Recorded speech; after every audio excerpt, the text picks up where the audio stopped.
materiales del síndrome extrapiramidal.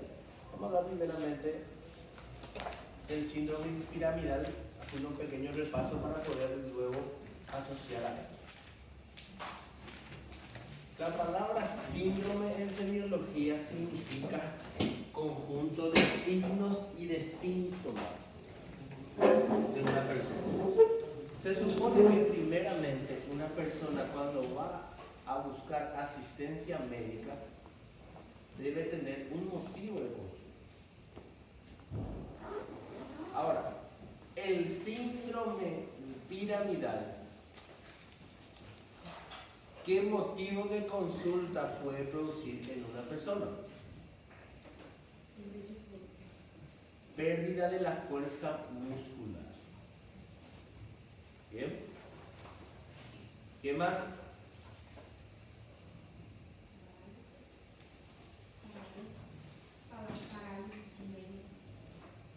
Sí, la pérdida de fuerza muscular puede ser plejías o paredes, lo mismo. La palabra plejía significa pérdida total de la fuerza muscular de un determinado segmento del cuerpo. Y la palabra paresia es disminución de la fuerza muscular. Por lo que si yo le digo a un paciente que haga la maniobra de Barré para miembros superiores, le digo que cierre los ojos y tiene pérdida de fuerza muscular del miembro superior derecho, y me va a hacer un Barré positivo. ¿De acuerdo? Bien, si hago Mingasini para miembro inferior es lo mismo. Eso es disminución de la fuerza muscular y eso se llama paresia. Pero si yo le digo que haga la maniobra y no puede hacer porque tiene pérdida total de la fuerza muscular del miembro superior derecho, se llama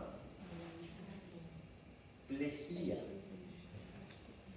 Que la palabra, técnicamente plejía y paresia son pérdida total o parcial de la fuerza muscular. Pero está muy bien, pérdida de la fuerza muscular. Parecias o plejía. ¿Qué más?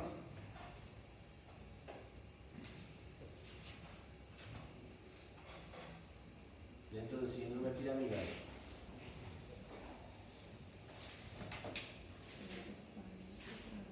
Bueno, vamos a hacer lo siguiente. El síndrome piramidal está constituido por ¿cuántas neuronas?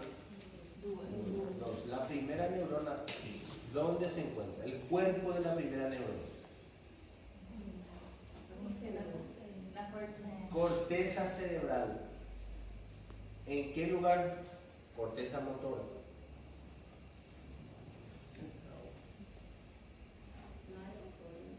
¿El área motora dónde está?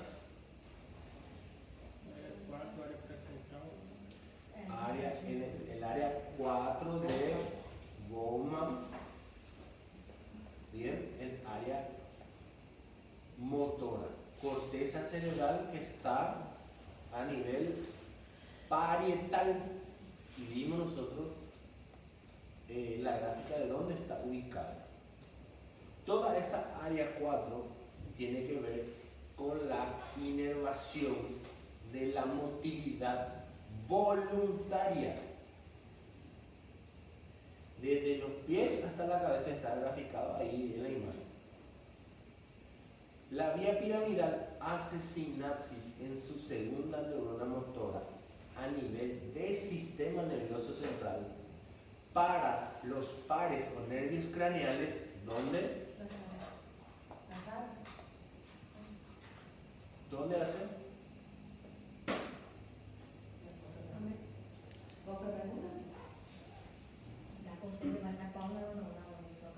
La primera neurona está en la corteza motora. Perfecto. El haz piramidal tiene dos neuronas nada más. La sinapsis que hace la primera neurona con la segunda neurona que va a tener en relación a los nervios periféricos, pero de los pares craneales de la cabeza, hace sinapsis ¿dónde?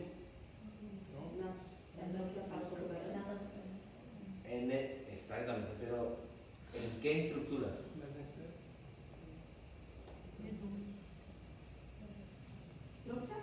En tronco cefálico, perfecto, pero ¿en qué estructura del tronco? Hasta anterior ahí el tronco encefálico. Sí, pero ¿qué estructura?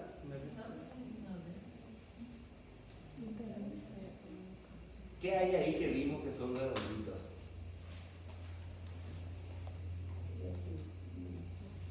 En el tronco encefálico, ¿eh? No, en el tronco encefálico hay estructuras donde está la segunda neurona motora, pero de los pares craneales, del haz piramidal. Y ese haz se llama córtico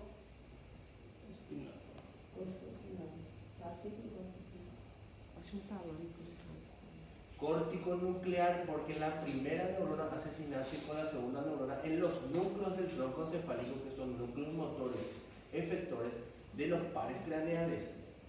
Acuérdense que el haz piramidal es un haz motor, es un haz efector o eferente. De los pares craneales está el eje córtico nuclear. Ahora, del núcleo motor que están todos en el tronco encefálico, bien, salen las fibras nerviosas a hacer sinapsis con los músculos, efectores del movimiento, porque es un sistema motor. Todos los nervios que salen del tronco encefálico ya son nervios periféricos, y en el caso de la cabeza en total son los pares craneales. Ahora, en cuanto al cuello para abajo, la primera neurona motora siempre está en la corteza motora, pero la segunda neurona motora, ¿dónde está?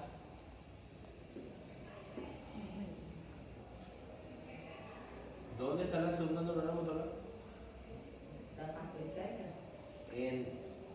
Fuera de los pares craneales.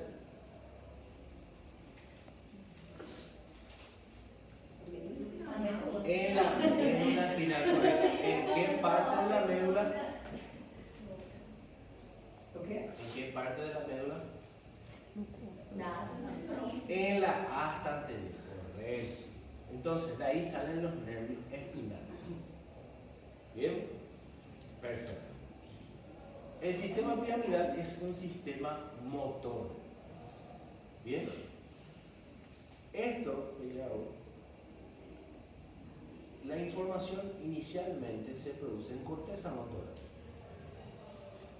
Pasa hasta llegar a los músculos, que algunos se flexionan y algunos se relajan para que yo pueda escribir. ¿Bien? Pero para que la letra, la caligrafía, o sea, la acción motriz, ¿bien?, empieza voluntariamente en la corteza motora. Pero el lenguaje escrito se integra en otras áreas del sistema nervioso central. Ahora, para que yo tenga la idea, para que yo la plasme, pero yo la plasme con una caligrafía casi perfecta, con movimientos finos de la mano, ¿bien? Ahí están interconectados el haz piramidal, que hace la efección motora, y el haz extrapiramidal, ¿bien?, o la vía extrapiramidal, que tiene que ver con otros núcleos, que son conocidos como núcleos de la base. O sea, si yo no tengo los núcleos de la base conectados a los núcleos motores, quizá yo escribe tu nombre. ¿Vieron alguna vez personas que hacen eso? Sí. ¿Pensando en tu video? No tu bueno. Qué linda caligrafía. Debes tener un haz piramidal y una extrapiramidal íntegro. Entonces ustedes ven. ¿Ustedes vieron una vez? ¿Sí? Entonces sobreentiende que esa persona tiene múltiples trastornos a ir desglosando. El haz piramidal solamente lo que hace es motilidad voluntaria y también está relacionado con la motilidad involuntaria. La motilidad voluntaria, bien, está dividida en activa, que son los movimientos, y pasiva, que son los reflejos. La motilidad voluntaria está dividida en... La motilidad está dividida en voluntaria, que son movimientos a nuestra voluntad, e involuntaria, que son los reflejos. Y la motilidad pasiva es el tono muscular. Motilidad está relacionado al haz piramidal, sobre todo la motilidad voluntaria. Y cuando hay lesión del haz piramidal también tiene que ver con los reflejos. Cuando hay liberación del haz piramidal generalmente hay hiperreflexia. Ahora, para que esos movimientos sean cuasi perfectos, otras estructuras deben modular el movimiento del haz piramidal. Y a eso se le llama vía extrapiramidal. O sea que para que los movimientos sean perfectos, deben ser regulados por la vía extrapiramidal, que es una vía de regulación externa de la vía piramidal.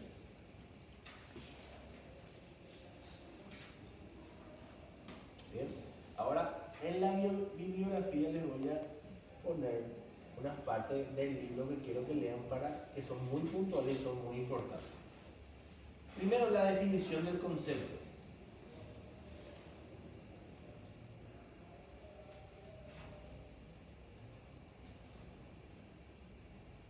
Acuérdense que en el síndrome piramidal, que es el conjunto de signos y síntomas, va a haber trastorno de la motilidad, sobre todo voluntaria, y de la motilidad involuntaria, que es reflejo.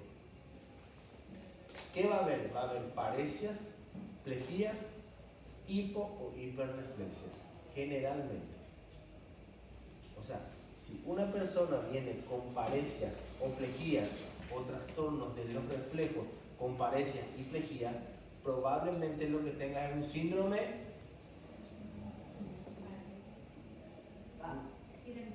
piramidal. Ahora, si el paciente tiene trastornos de movimiento,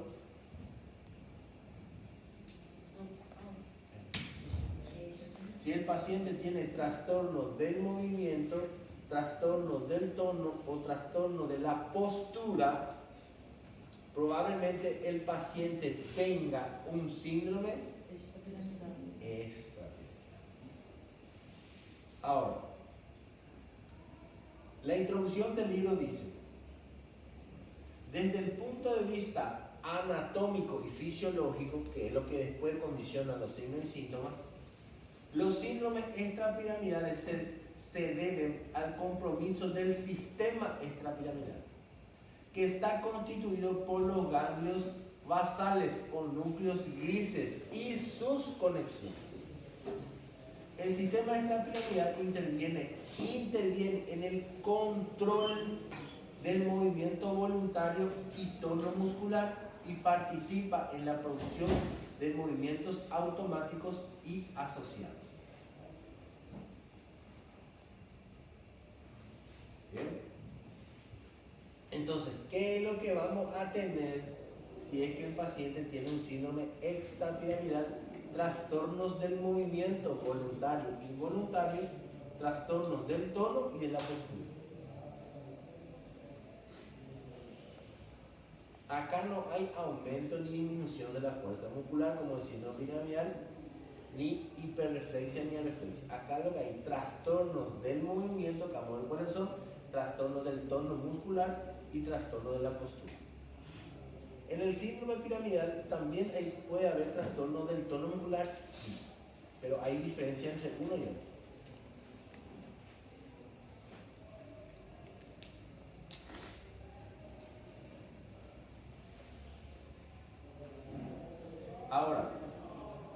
se diferencia?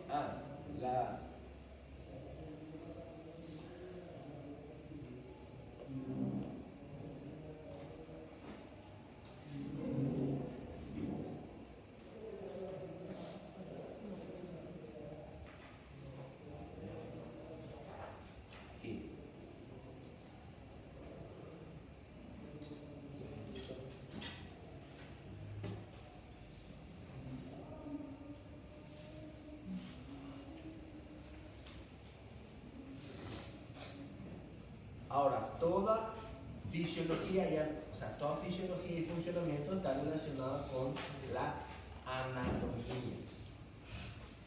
Cuando ustedes hablan de síndrome piramidal, ustedes directamente tienen que asociarlo con corteza motora, corteza cerebral motora o área 4 de Brodmann.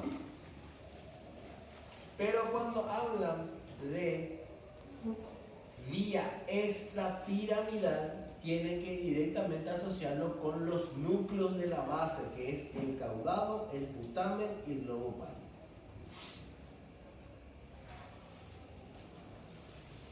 Bien. ¿Y qué es lo que está en el medio del caudado y el putamen? ¿Qué es esa estructura que está ahí?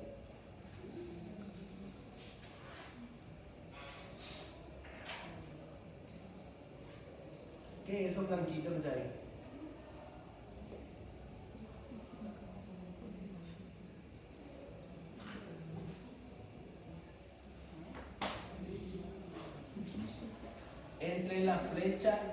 Entre la flecha amarilla y la flecha celeste y naranja, pero la flecha amarilla corresponde al núcleo caudado, la flecha celeste al núcleo putamen y la flecha naranja al lobo pálido. Esos son los núcleos de la base, pero hay más. Pero en el medio hay una línea blanca. ¿Qué cosa es esa línea blanca? ¿Esto qué es?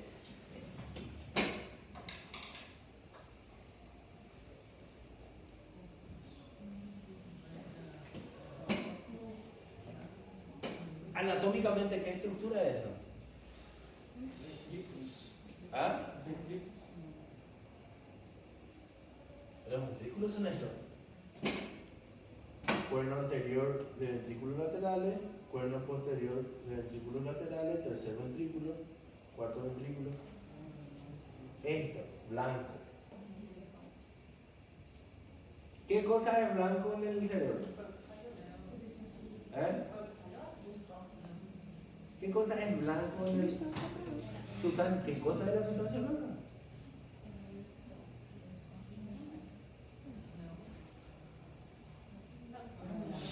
¿Ah?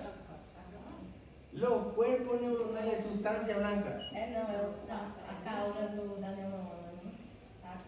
Son un conjunto de millones de axones. Y a este nivel, la cápsula interna. Y la cápsula interna es la cintilla de qué hace.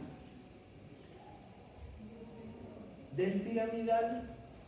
Y el piramidal pasa al lado de estos núcleos, que son núcleos que tienen conexiones con ellos. O sea que a este nivel el haz piramidal y el extrapiramidal están conectados.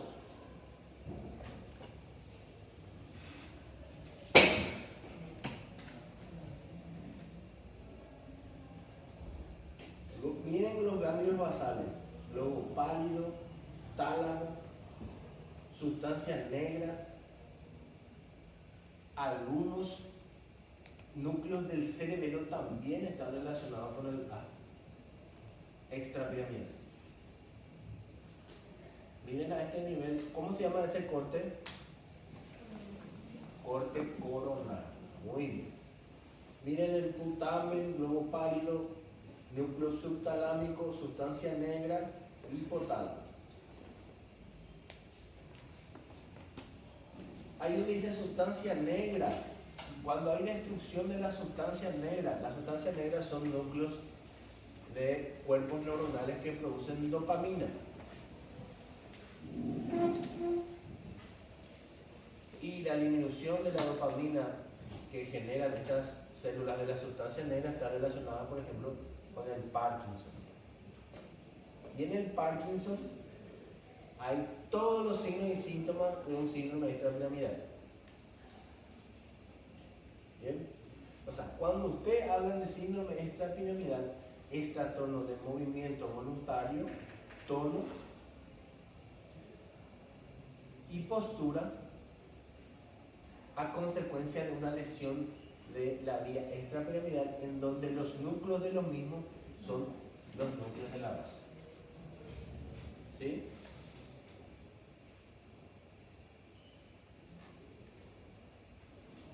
Ahora, miren, esto es algo para que ustedes tengan en cuenta, ¿no?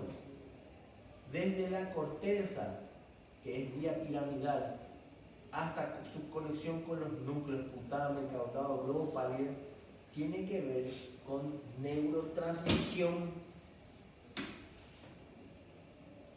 O sea que puede estar afectado la vía o puede estar afectado las conexiones entre las vías.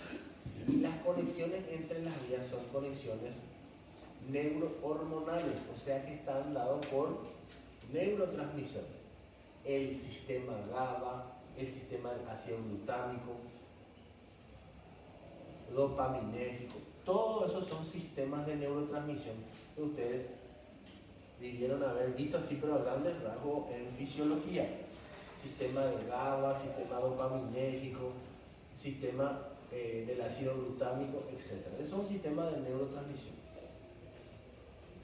Esto no pasa en el síndrome piramidal. En el síndrome piramidal la vía está dañada. En el síndrome extrapiramidal la vía puede estar dañada o su neurotransmisión puede estar dañada. Que es lo que se ve en múltiples patologías degenerativas. ¿Qué diferencia hay entre uno y otro? El síndrome piramidal, dimos las causas que son traumatismo craneoencefálico, accidentes vasculares encefálicos y tumores. Aquí generalmente se ven enfermedades degenerativas, algunas hereditarias y unas adquiridas, en donde las células de los núcleos de la base se degeneran y mueren y producen síndrome.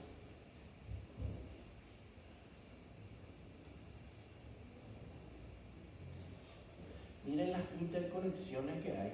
Eso que le pregunté se llama cápsula interna. Ahí está, miren. En un corte coronal. Miren todas las conexiones que hay. Estos son los núcleos del globo pálido. Este es el putamen. Esta es la cápsula interna. Este es el núcleo caudado. Este es el núcleo rojo. Núcleo subtalámico. Este es el tracto córtico-espinal, por acá pasa. Es el tracto córtico-espinal de vía piramidal. Y todos estos tienen conexiones entre ellos. Miren, corteza motora, putamen. El putamen tiene de nuevo conexiones con el núcleo subtalámico, sustancia negra. Y acá está el haz córtico-espinal. O sea, en resumen, todo está conectado, todo tiene conexión. El haz piramidal y el haz extrapiramidal tienen conexiones.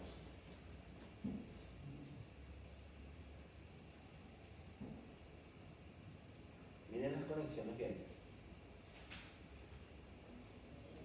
Los cuerpos de las neuronas de la corteza motora hacen sinapsis con los núcleos de la base y de los núcleos de la base se va a la corteza o al haz córtico espinal o el córtico nuclear de los pares craneales. Y se produce el movimiento, pero se produce un movimiento puntual, específico como el de escribir, por ejemplo. ¿Bien?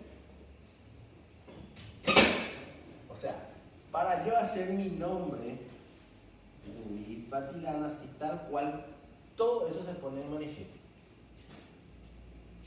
Ahora, si yo tengo un trastorno de pérdida de la fuerza muscular, yo primeramente digo que primeramente asocio a que sea un problema piramidal. Pero si yo tengo un trastorno, probablemente tenga un síndrome, ese es el problema. Bien. Ahora, el libro también dice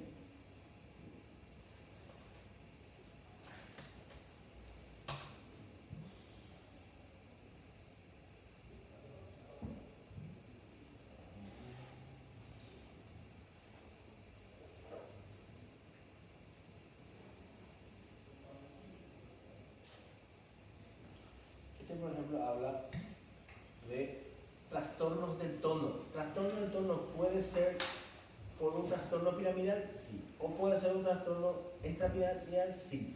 Pero ahí está la diferencia.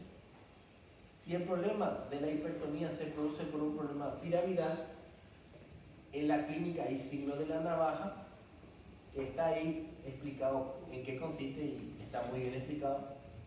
Se exagera con el movimiento activo, o sea, la hipertonía aumenta cuando el paciente hace un movimiento, predomina en varios grupos musculares y los reflejos profundos están aumentados.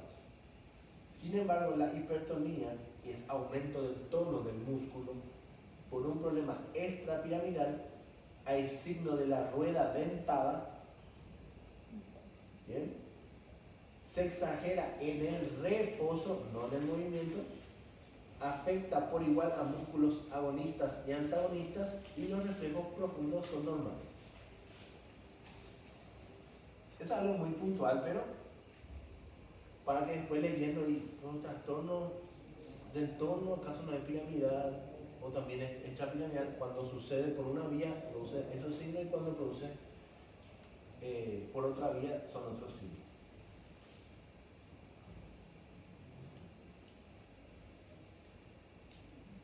Ahora, el diagnóstico del síndrome extrapiramidal, la edad de comienzo. ¿Cuáles van a ser los elementos del síndrome extrapiramidal? Trastorno de la postura, del tono y movimientos anormales.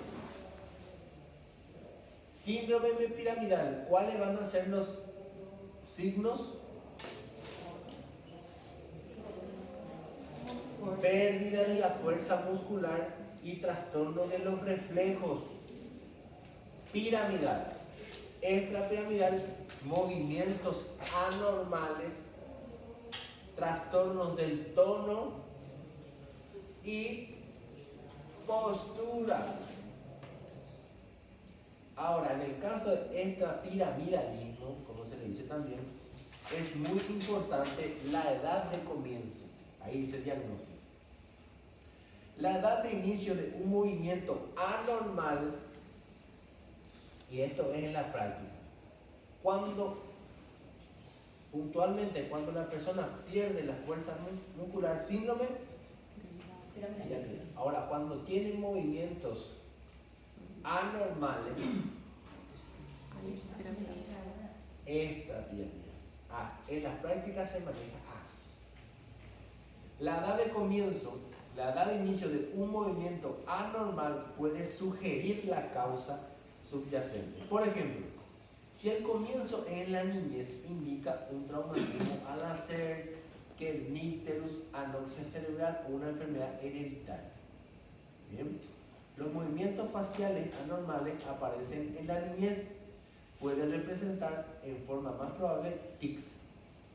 Un temblor que se presenta en un adulto joven sugiere que pertenece al tipo benigno esencial más que a una enfermedad de Parkinson. Y la edad de comienzo también puede influir en el pronóstico.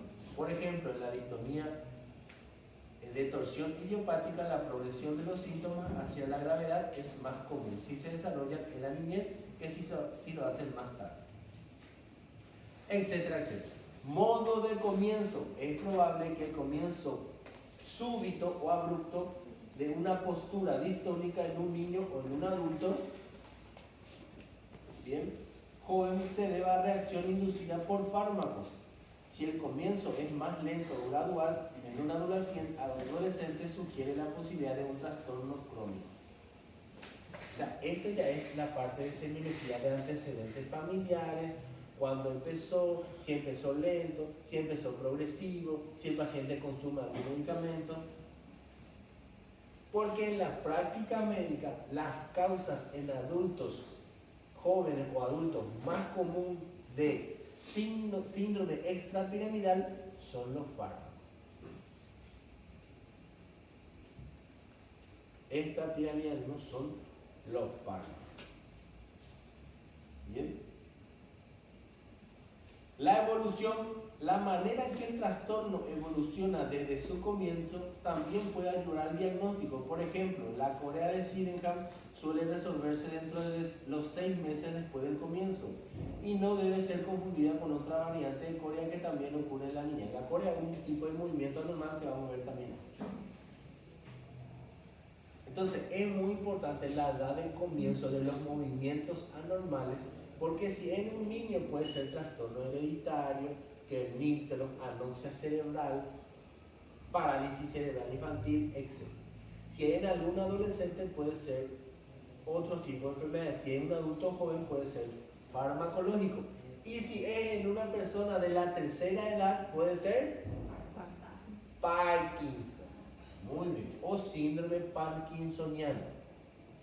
Es también algo parecido. Entonces, cuando yo hablo de síndrome extrapiramidal, tengo que hablar de trastornos de movimientos anormales, tonos y posturas. Y la vía está relacionada con los núcleos de la base. ¿Cuántas neuronas había en el haz piramidal? ¿Ah? 2. ¿Cuántos hay en el extrapiramidal? En estas prácticamente se desconoce porque es una red de conexiones. El núcleo caudado está relacionado con el putamen con el globo pálido con el núcleo rojo con la sustancia negra, y es una red de interconexiones que hace que el movimiento sea perfecto.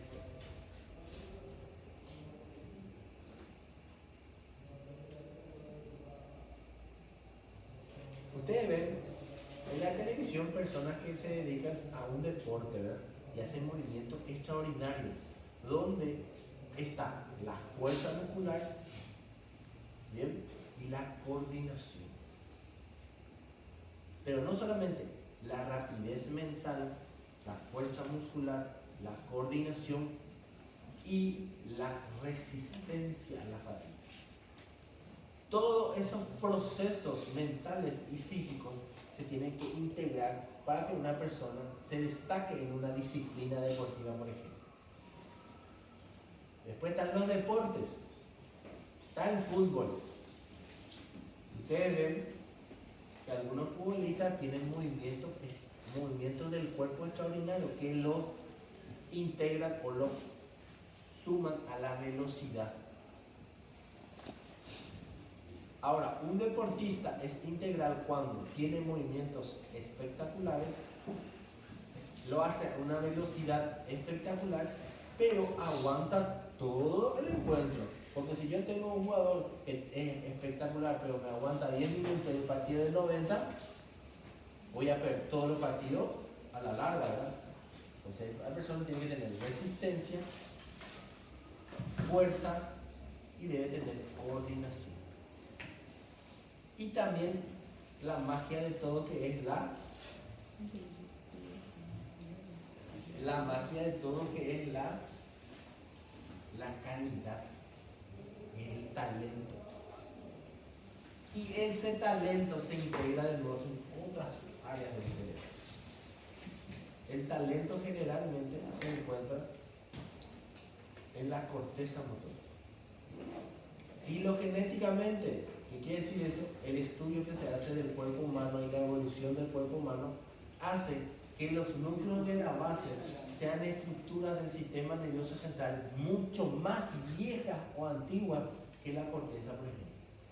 Lo único que nos diferencia a los seres humanos de los otros animales es la corteza cerebral. Después es idéntico a todos. Y la corteza está todas esas características de destreza motriz, talento, etc. Cosa que no tienen los otros animales. Y es el cerebro nuevo. Evolutivamente, la corteza es nueva en relación con los núcleos de la base. ¿Bien? Entonces, dicho esto, vamos a ver la clase de hoy, que es síndrome extrapiramidal. El síndrome extrapiramidal tiene múltiples neuronas, múltiples redes, está relacionada a núcleos del tálamo,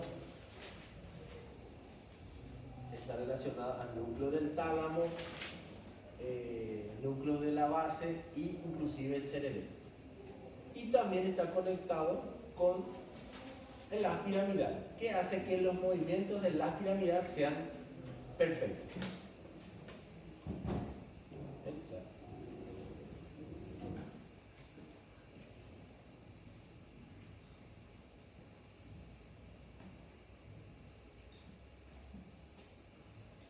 ¿Qué es lo que estoy haciendo? Estoy moviendo la diapositiva, estoy hablando con ustedes, estoy escuchando a la vez, pero estoy haciendo un movimiento voluntario. Ahora, si yo estoy así, me pueden disculpar, compañero, pero lo que les voy a decir a continuación. ¿Qué síndrome le viene a la cabeza? Un síndrome extrapiramidal. Hay trastornos de la postura, hay trastornos de movimientos anormales y hay trastornos del tono.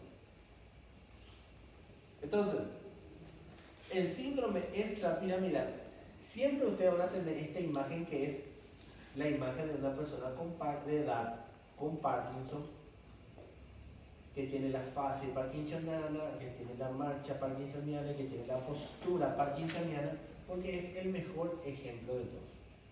Pero no es el único ejemplo. ¿Ven? Los síndromes extrapiramidales se deben al compromiso desde el punto de vista anatómico y fisiológico. Anatómico es cuando hay un compromiso del haz. Y fisiológico es cuando hay un compromiso del funcionamiento del haz. ¿Qué ocurre cuando hay degeneración de las células, de los núcleos de la base? Uno de ellos es la degeneración del núcleo de la sustancia negra, que la sustancia negra es un tipo de núcleo que se encuentra también en tronco cefálico y que están las células que producen dopamina. Está relacionada a la enfermedad de Parkinson. Los síndromes extrapiramidales se deben al compromiso anatómico o de funcionamiento del sistema extrapiramidal, que es un sistema compuesto por los núcleos de la base y por conexiones múltiples, tanto con estructuras piramidales como el cerebelo, que tiene como función tener movimientos perfectos, equilibrio perfecto, una marcha perfecta y una postura perfecta. Por lo que si una persona tiene trastorno del tono, de la postura o tiene movimientos anormales, probablemente tenga un problema extrapiramidal, tanto del haz como del funcionamiento del haz.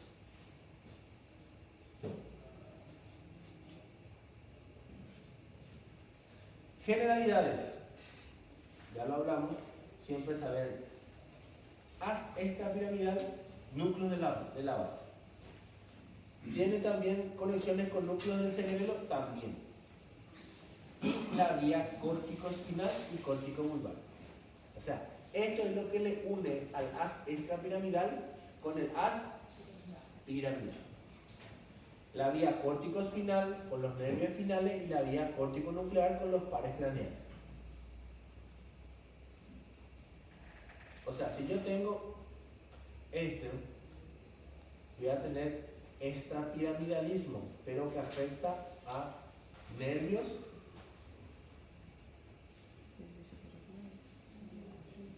si yo solamente tengo todo bien a excepción de esto. ¿Tengo un extrapiramidalismo? Sí, porque es un movimiento anormal.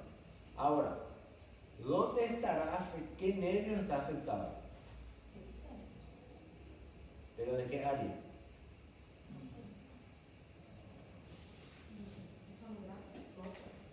Nervios espinales, ¿verdad? ¿Y si yo tengo eso?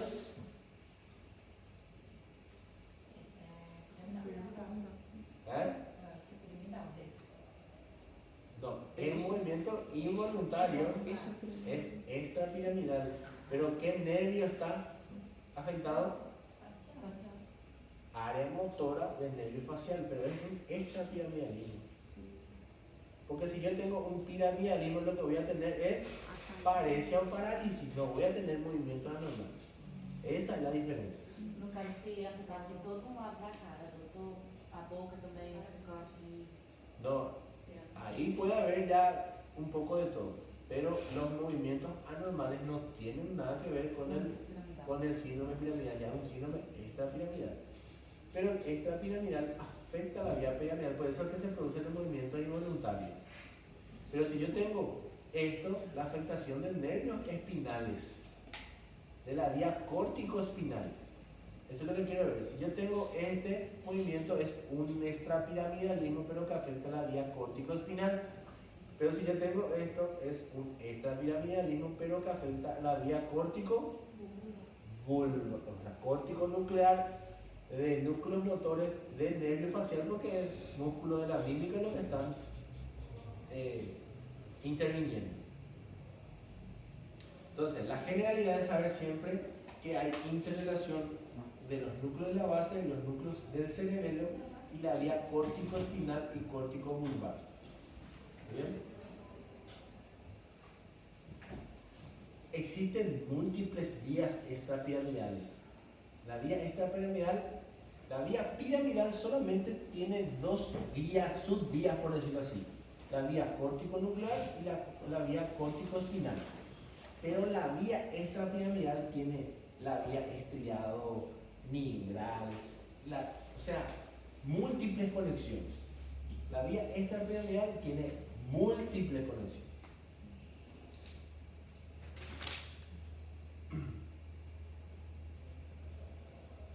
Esto es todo lo que ya más o menos hablamos: los núcleos de la base, cuerpo estriado, núcleo caudado, putáneo, globo pálido, sustancia negra y núcleo subtalámico del Lewis. Esos son todos los núcleos de la base. Entonces, cápsula interna, brazo anterior, rodilla, brazo posterior y los núcleos de la base en un corte transversal. Izquierdo, derecho.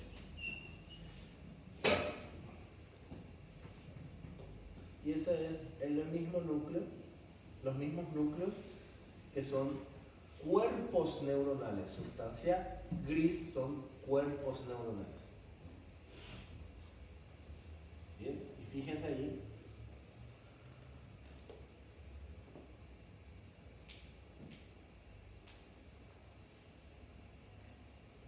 Que al final está todo conectado. Corteza, área motora, tienen conexiones con los núcleos de la base. Los núcleos de la base tienen de nuevo conexiones con los núcleos motores del tronco encefálico, que son los pares craneales, y algunas fibras van directo a hacer contacto con los nervios espinales. O sea, todo tiene conexión, y al final estos tienen conexiones con otros núcleos que están en el cerebelo, etc. Todo lo que motor o movimiento, todo lo que no sea piramidal es extrapiramidal. Ahora, cuando la afección va a ser piramidal, va a haber solamente trastornos del movimiento voluntario y de los reflejos. Pérdida total o parcial de la fuerza muscular, lejías y parecias, e hiperreflexia. Pero cuando el sistema extrapiramidal en el que está afectado, va a haber trastornos del tono, de la postura y va a haber presencia de movimientos anormales.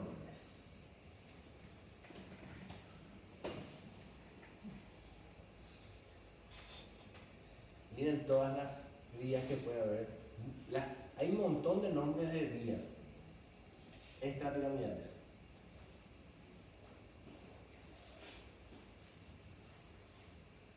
Y su neurotransmisión.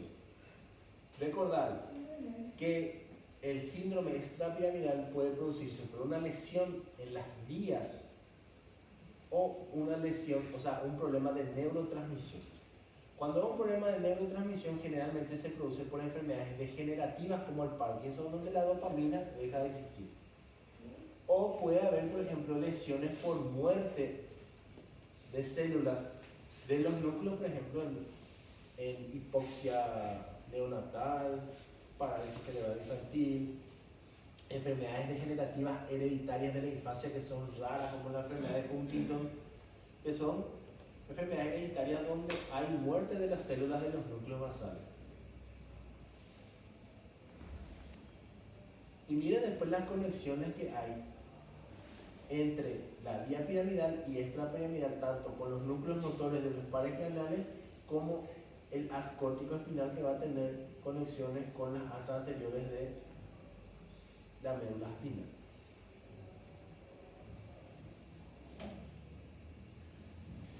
Y las vías extrapiramidales de las que le estaba hablando son, por ejemplo, el trayecto o el tracto olivoespinal, el tracto tectoespinal, el tracto rubroespinal, el tracto reticuloespinal y el tracto vestíbuloespinal. Todo eso son estructuras o conexiones entre el cerebelo, los núcleos de la base, la corteza y las astas anteriores. Todo está conectado y estos elementos hacen que los movimientos sean perfectos. Es más, la voz, nuestra voz, se produce mediante la contracción y relajación de un sinnúmero de músculos de manera perfecta. Y todo eso tiene que ver también. Entonces, presionada es un extrapiramidalismo. ¿Por qué? Porque hubo un movimiento anormal que condicionó eso. Y está dentro del libro de texto.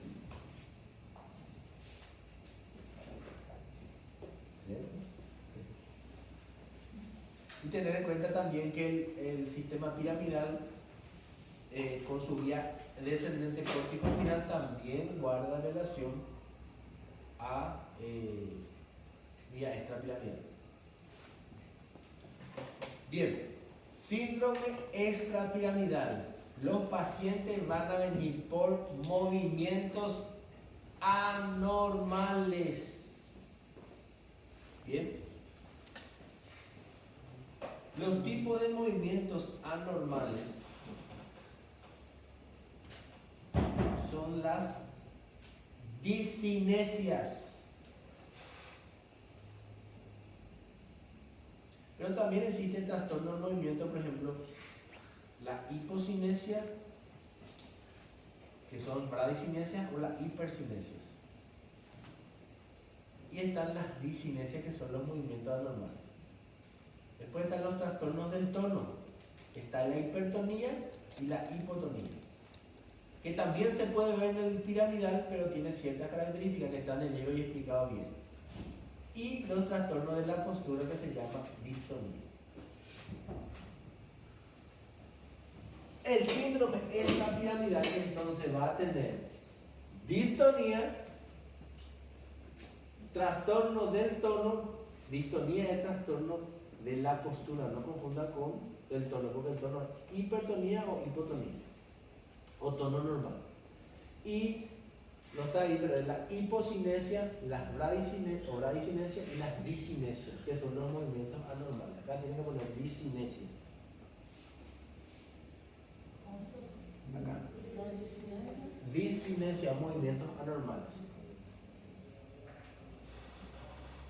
Los movimientos anormales es lo que vamos a ver ahora.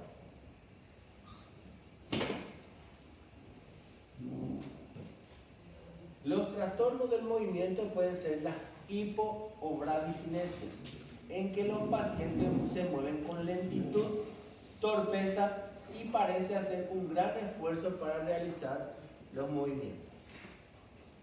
Si un paciente que era normal toda su vida y empieza con hipo o bradicinesia,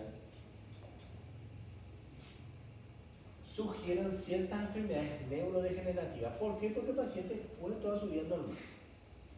Si un niño tiene trastorno, cuando está en pediatría, trastorno del crecimiento y desarrollo psicomotor, porque tiene bradicinesia y aparte tiene movimientos anormales, probablemente o tiene una enfermedad rara hereditaria o tuvo una enfermedad periparto. Ahora, si es un adulto joven que no tuvo ni uno ni lo otro, lo más común que se ve en la práctica son reacciones adversas del medicamento. O es el debut de una enfermedad rara también. O sea, el síndrome extrapiramidal en la práctica, el paciente como motivo de consulta tiene movimientos lentos que se llaman bradicinesia, o movimientos anormales que son las dicinesias. Casi todas las dicinesias son hipercinesia porque son movimientos rápidos. Ahí están el temblor, la corea, el valismo, la mioclonía y los tics.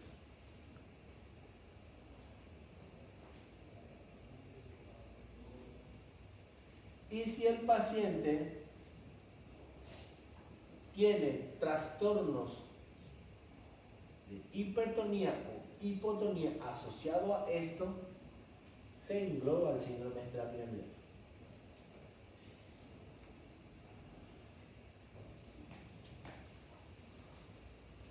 Ahora, en la práctica, vuelvo a repetir, ¿cómo viene una persona con síndrome extrapiramidal? Movimientos lentos o bradicinesia,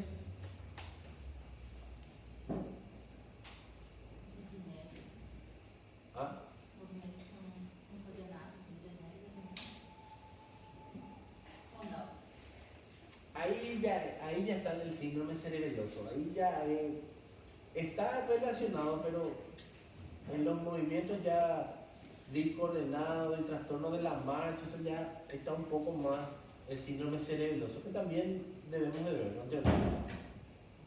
Aquí es bradicinesia, movimientos anormales o hipercinesia generalmente, y trastornos del tono, que generalmente lo que se ve es hipertonía que lleva a la rigidez. Movimientos lentos, rigidez muscular y movimientos anormales, que pueden ser temblor, que puede ser temblor en reposo o temblor en movimiento, corea, valismo, mioclonía o tics. Así viene la persona en la consulta por un síndrome extrapiramidal.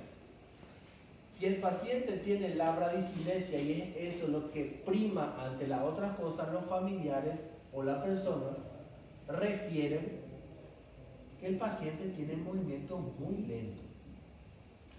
Doctor, mi papá no era así, él hacía las cosas de la casa, ahora no, ahora está lento, fatigado, tiembla mucho. Así refiere. Y ahí nosotros lo asociamos probablemente con un síndrome extrapiramidal. Y si es en una persona de 70 años, probablemente la causa sea degenerativa. Dentro de las hipercinesias también pueden referir, aparte de temblor, corea, valismo, mioclonía y tics. Lo que se da más en la edad adulta son los temblores. Y en la edad joven o infantil se dan las mioclonías, el valismo, la corea y los tics. que también son movimientos anormales. Le dicen hipercinesia porque son movimientos rápidos. Y después el trastorno entonces del tono, que generalmente los pacientes tienen hipertonía, que llega hasta la rigidez. Entonces, en estos pacientes hay pérdida, hay paresia o plejía. No. Hay hiperreflexia. Puede haber en ciertos casos, pero no es lo común. Generalmente los reflejos están conservados. No hay parálisis, no hay plejías. Los reflejos generalmente están conservados. ¿Qué es lo que hay? Bradicinesia, rigidez por excesiva hipertonía y movimientos anormales que son generalmente rápidos, por eso se llama hipercinesia. Temblores, mioclonías, etcétera, etcétera. Ahora, vamos a hablar de los movimientos anormales. Uno de ellos es el temblor. El temblor puede ser en reposo o postural. Bien. El temblor postural es un temblor hasta cierto punto fisiológico. Y si ¿qué es lo que? Por eso, trastorno de la postura. La postura es el resultado de la contracción de ciertos músculos y la relajación de otros ciertos músculos. Para que yo esté en esta posición, que es la posición de bipedestación, bien, se están contrayendo ciertos músculos extensores y se están relajando ciertos músculos flexores. Yo tengo postura.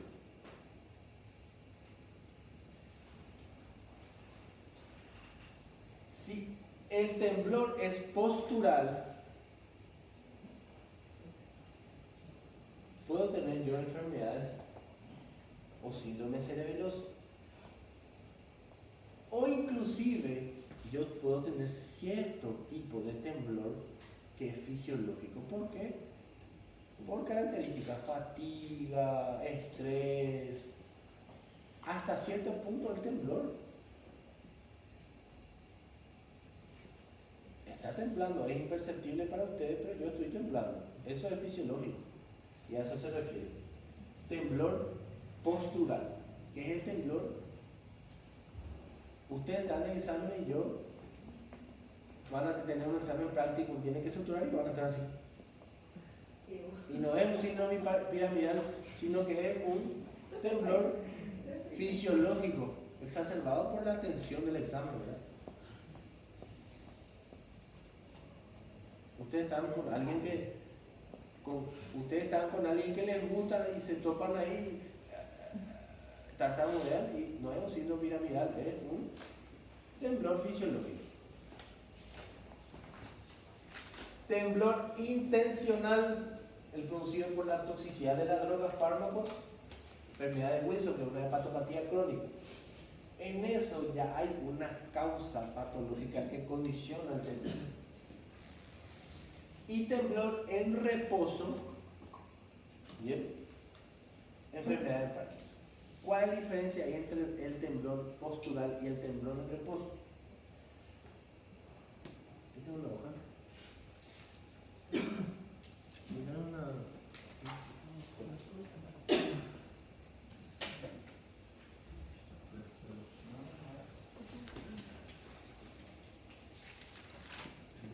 Tiene una hoja suelta. Señor, para. ¿Qué es eso?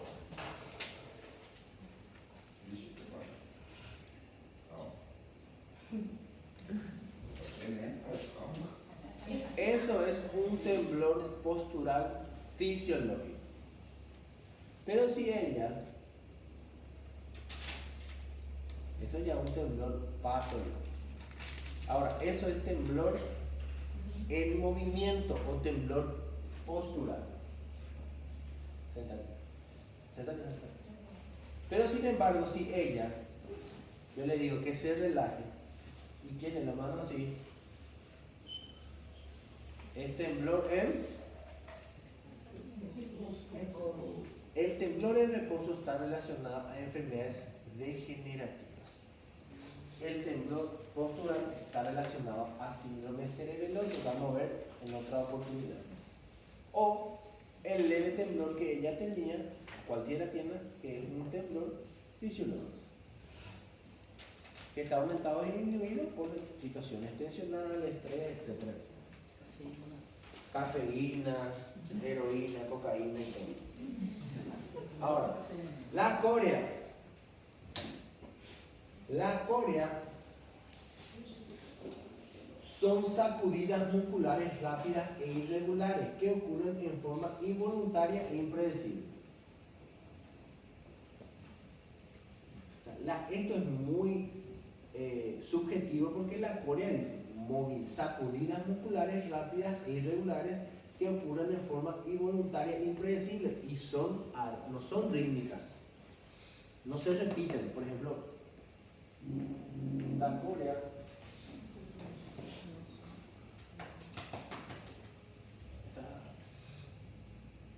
estos pacientes no solamente van a tener síndrome extrapiramidal, tienen trastornos cognitivos, de aprendizaje, de la memoria, y después eso se ve. Pero el paciente es una especie de corea. Son sacudidas musculares rápidas y irregulares que ocurren de forma involuntaria e impredecible.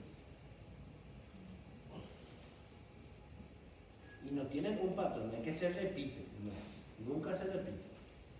Pueden ser parecidos, pero no se repiten. Corea de Huntington, que es una enfermedad hereditaria donde se lesionan cuerpos neuronales de los núcleos de la base. Corea de tetosis paroxística, que es otra enfermedad rara también. Toxicidad por fármaco, eso sí. Medicamentos que se utilizan como antipsicóticos en la psiquiatría, enfermedades que tienen, por ejemplo, esquizofrenia, pueden tener esos movimientos y no es de su enfermedad, es de su tratamiento. ¿Bien? Dopaminérgicos. Un paciente que se esté tratando del Parkinson puede tener corea, sí, pero es un resultado del tratamiento. Y otras causas, la tirotoxicosis, que es un estado donde hay un estado del hipertiroideo, también puede tener. La hiponatremia también puede producir. O sea, existen elementos fisiopatológicos que pueden producir la corea, que son movimientos involuntarios rápidos y son sacudidas.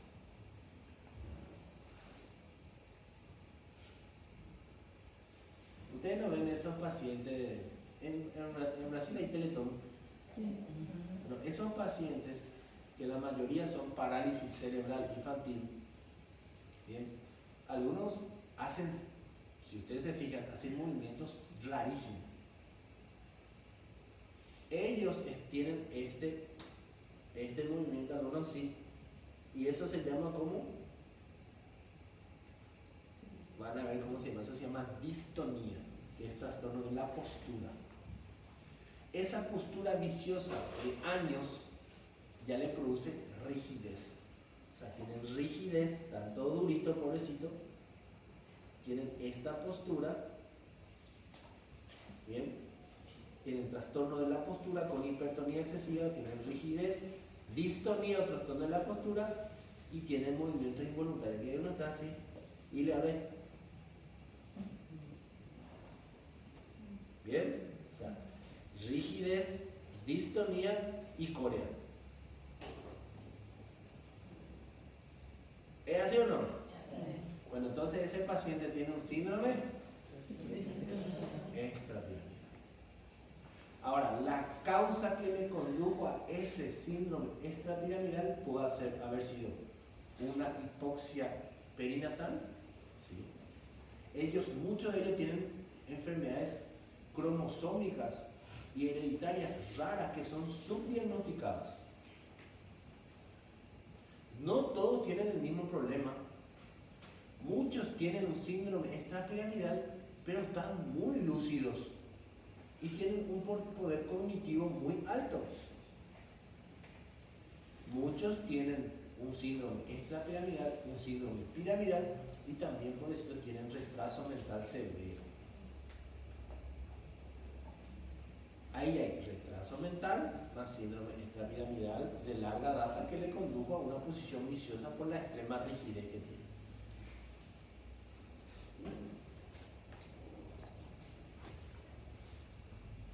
Bien. Bueno.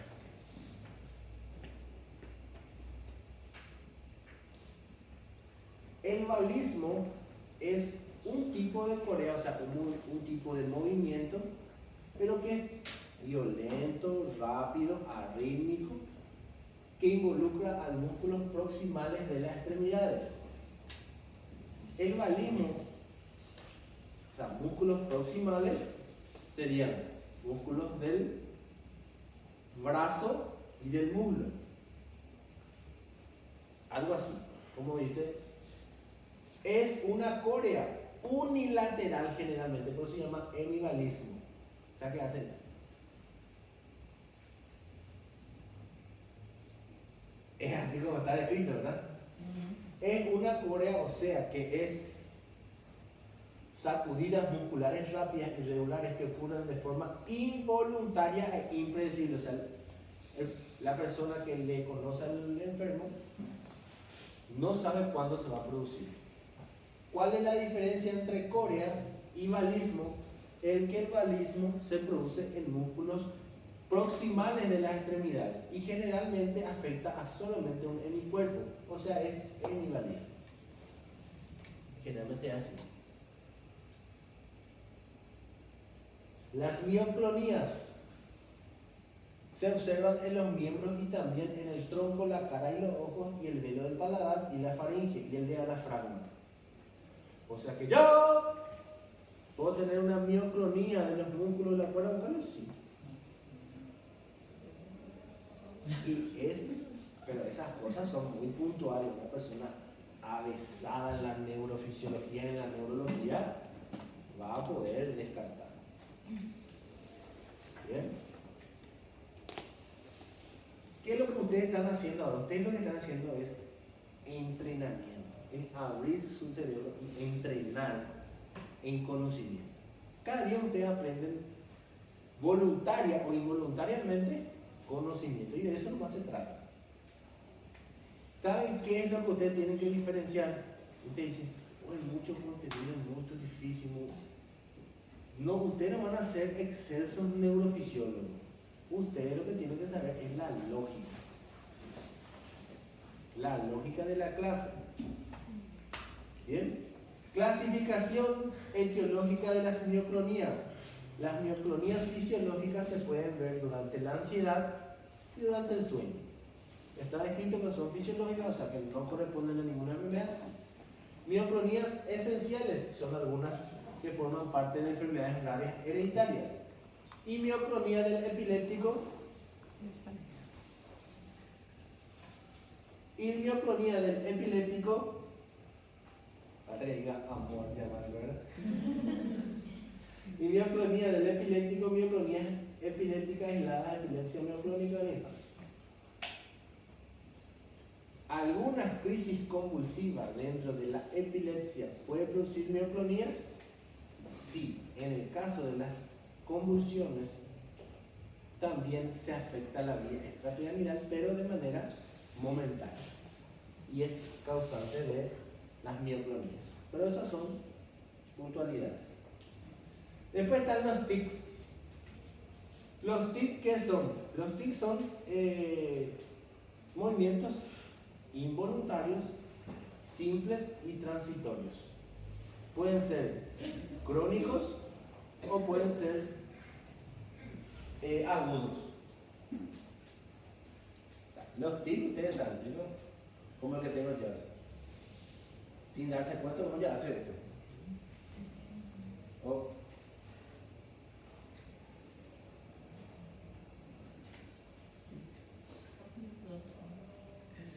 Todo eso, y los tics son movimientos anormales. ¿Por qué? Porque son involuntarios. Uno le dice, no vayas más a hacer eso, no hagas eso.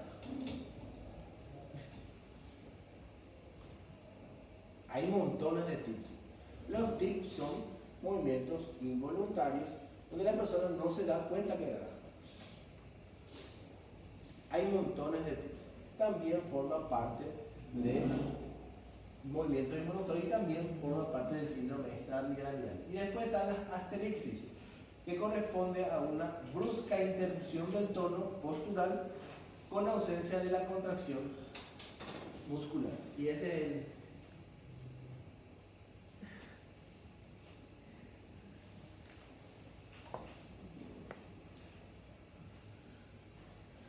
La asterixis es un movimiento involuntario que generalmente se ve en las plantas de los pies y en las palmas, o sea, en las manos.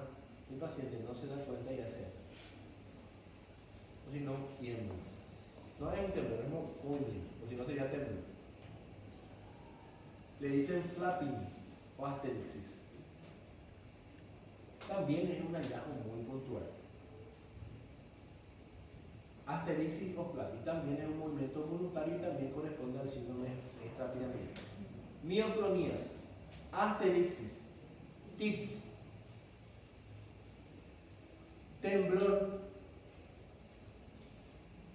son parte del síndrome extrapiramidal.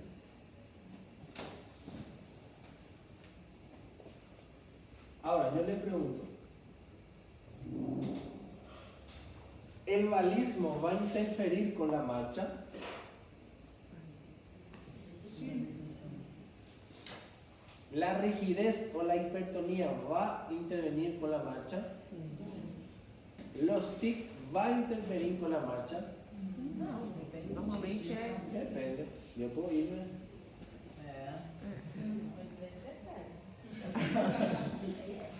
¿Es una marcha patológica o no? Sí. ¿Y si estoy rígido?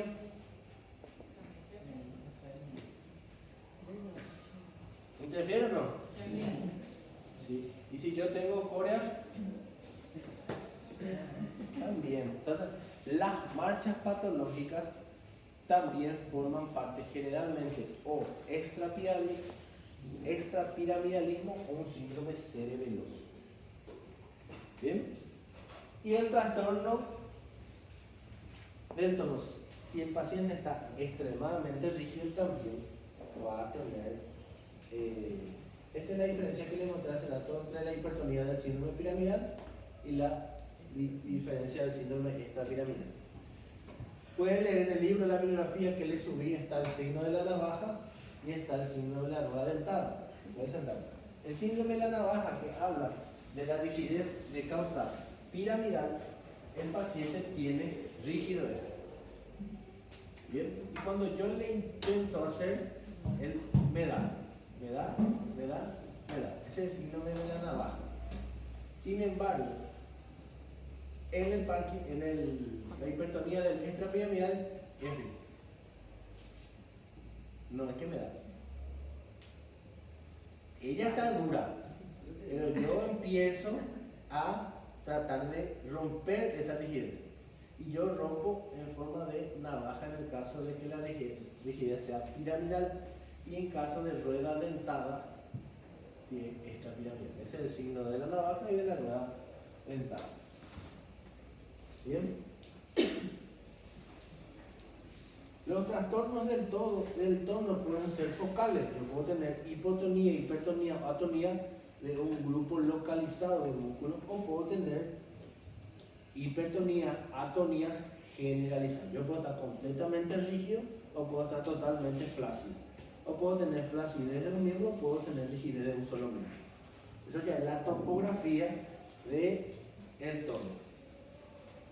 Y por último, movimientos anormales, tics, mioclonías, balismo, temblor, es movimiento anormal. Tono, hipertonía, hipotonía, atonía. Y trastorno de la postura es distonía. en neurología. El término distonía postural hace referencia a una deformidad postural que por lo general provoca una torsión sobre el mismo eje del segmento corporal afectado. Y ese pobrecito de los niños que están aquí.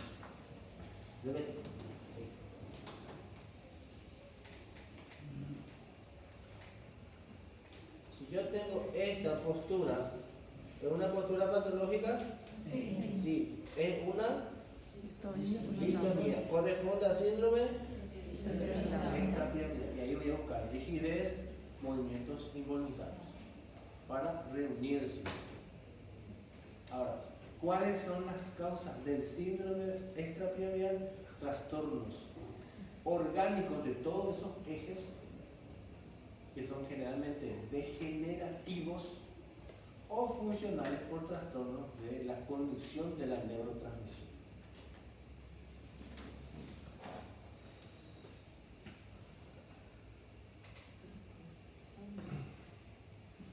¿Y viendo? Entonces, síndrome piramidal, ¿qué va a haber? Pérdida de la fuerza muscular, paresias y plejías con trastorno de los reflejos. Síndrome extrapiramidal, trastorno de la postura o distonía, movimientos involuntarios y trastorno del tono muscular.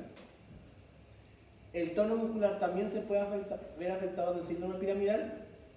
Pode ser. Sí, pero tienen esas diferencias.